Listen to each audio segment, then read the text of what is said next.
Hey everyone, Jenny Matthews here. Today's video is about how to retrain your brain.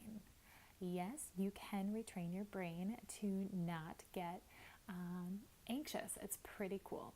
So we're going to be talking about how anxiety works in regards to your brain, and then how you can help prepare your child as they enter into uncomfortable situations. We had talked in a previous video about getting uncomfortable, and so this is going to really help prepare your child for that. So first thing, I guess, just to put it into some context of a different situation, if you want to learn how to do something, you have to actually do it, right? So like if you want to learn how to swim, you're not going to be able to do it by just watching videos or by standing in the bleachers or, clinging onto the side of the pool. You literally have to get in. You've got to, struggle with it a little bit. It's a part of the learning process. So if you want to learn how to change your response to anxiety, you have to step forward and face the situations that cause anxiety.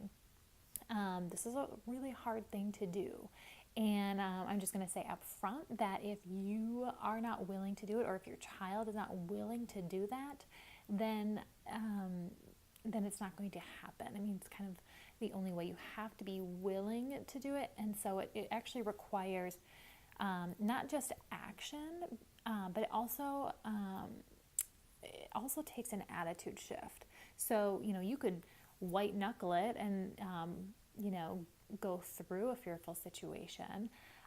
But if you're not going in with it with the attitude of, I want to change, I want to be able to do this, then it's going to just be like suffering through it. You're not actually going to be able to change it. So keep that in mind. We'll come back to that a little bit at the end as well. So I want to talk a little bit about the brain and try to keep it as simple as possible. There's actually a lot of really great videos out there about how the brain works and with the fight or flight response. So check those out if you want some more information, but I'll keep it pretty brief here. So we have a part of our brain that's called the amygdala. Kind of a long, hard word. It took me a long time to actually figure out how to pronounce it, but it's the amygdala. It is a part of our brain that I sometimes refer to as like the alarm system or a panic button. Okay, so that's going to be the part that once it detects a threat, it is going to go, all right, let's send all of the systems in your body, turn them on, get your body flooded with adrenaline, epinephrine to really get you pumped up. So it's going to give you lots of energy so that you have strength to fight or the endurance to run, whatever it may be, to help protect you. So that is what the amygdala does. It sends off an alarm, gets everything else going to pump you up with the energy and strength to run or to fight. The second part that involves anxiety is called your prefrontal cortex. That is the part of the brain that is responsible for ultimately thinking. So what it does is it takes in all the information from your senses and then determines, what decision that you need to make based on that. So what this looks like is your prefrontal cortex gets a signal like from the amygdala, like, oh, we're sensing danger here. There's something wrong. So that means I better get out of here, right? That's how that's going to work. Here's what's interesting. If your prefrontal cortex says, ooh, there's danger, and you have the thought, I don't like this. This is an icky feeling. I feel out of control. If you're afraid of that fear response, it sends more alarm bells through your system. And so it pumps even more adrenaline, and it just actually escalates. So what happens commonly for children and adults is that we do not like that feeling of being scared. When our alarm bells are going off and we're experiencing all those physical symptoms of anxiety, we don't like it. It scares us. And what happens when we get scared is we say, I don't ever want to feel that again.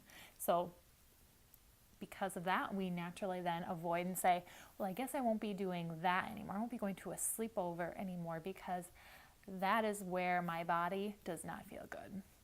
This is the exact pattern that we have to change, because that is what gets us into a pattern of avoidance behavior and having a really hard time getting out of it. So another way that I like to look at it is a smoke detector. So that's kind of the way our brain works. Sometimes people will say like, well, okay, so if going to a sleepover, there's not like any real danger there, why is my brain, setting off the alarms if there's not an actual real threat there? Like, I get that, but why is it still going off? So if you think of it like a smoke detector does not know the difference of what's going on in your house if it detects smoke, right? You could have smoke going on in your house because of a fire or because you burnt a bagel in the toaster. Your smoke detector doesn't go, oh, hey, Johnny, oh, I won't set off today because it's just the bagel. It doesn't know.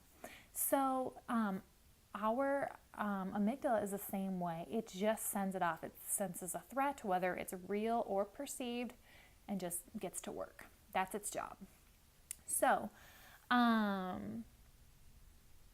So then what we need to do is know that about our brains. And then when you start to go into some uncomfortable situations, right? We talked about this before, where you want to step towards situations that might produce uncomfortable feelings. You want to take away crutches. You want to go into a situation to practice, right?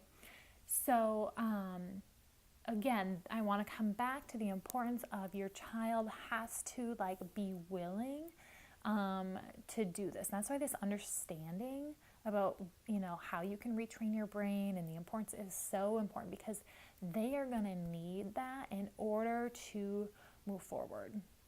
For example, they are going to need to practice all the skills that I've talked about in some of my previous videos about talking back to worry, about the importance of stepping into situations without their crutches.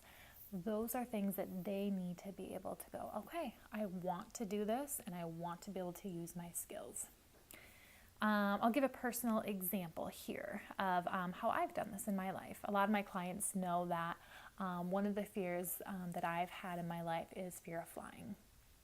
And luckily it hasn't been, so fearful that I've avoided flying altogether. But what I've done in my work is really helped to retrain the brain as well. So what happens is when I fly in an airplane and I feel turbulence, my prefrontal cortex likes to say, oh no, something's wrong with the plane, it's going to crash or it's going to do something, right? Because it is bouncing. Although that's a completely normal part of a plane that is it's meant to handle. So I have to be really aware of when I fly is I have to replay this message in my own head of that's okay. There's nothing wrong. It is just turbulence. The plane is meant to handle that. It's completely safe. And I remind myself of that. And what happens is over time as I do that, and the more I fly, and the more I say that, as well as I do some other things too that are helpful. But the piece that I remind myself of is that there is no danger here. And so what happens is I end up sending a message to my amygdala, basically saying, you can silence the alarms. There's really nothing going on. And so it ends up backing down. It does take some time with this. You do have to repeat this process in order for this to work, because that anxiety doesn't like to give up. So you do have to do this quite a few times. With flying, that can be a little hard if you're not flying all the time. So it's maybe been a little bit slower for me in doing that just because of that. So if you can get your child on board to be willing to do these, I like to call them bravery challenges. I think that's a fun way to talk about it. Do a little preparation with them. You might start by asking them, what do you think worry is going to say to you when you do this thing? What will you say back? You know, do a little bit of role play with them to get them ready. And what they need to remember, to remind themselves, I'm doing this to retrain my brain. I'm doing this to retrain my brain. So when they're going in that nervous situation and they're afraid, that's what they need to be reminding themselves of. It's okay.